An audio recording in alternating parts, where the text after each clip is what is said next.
Hello, my dear students.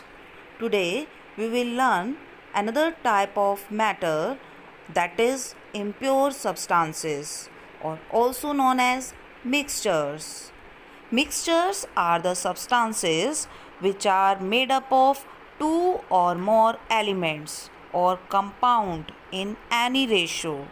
The ratio of the elements or compounds in the mixture are not fixed.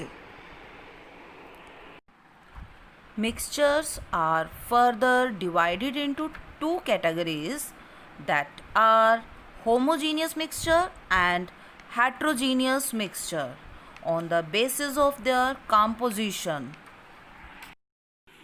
Homogeneous mixtures are having uniform composition throughout the mixture. For example, sugar solution or salt solution.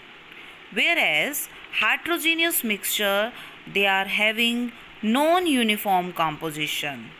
For example, sand solution or chalk powder in water. They both are having non-uniform composition.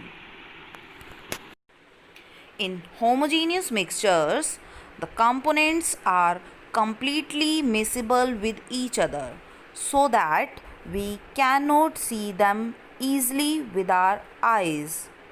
Whereas in heterogeneous mixtures, the components are not miscible with each other.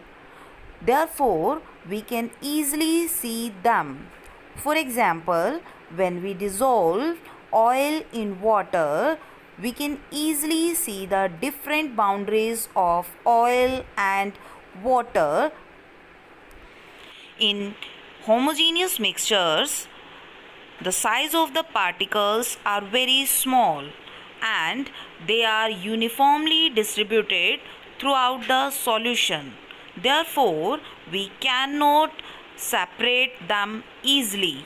Whereas in heterogeneous mixtures, the size of the particles are very large and we can easily separate them with the help of the physical method. For example, we can easily separate the tea leaves from the tea with the help of the sea or with the help of the process that is known as the filtration process. On the basis of these properties, we can easily distinguish between homogeneous and heterogeneous mixtures.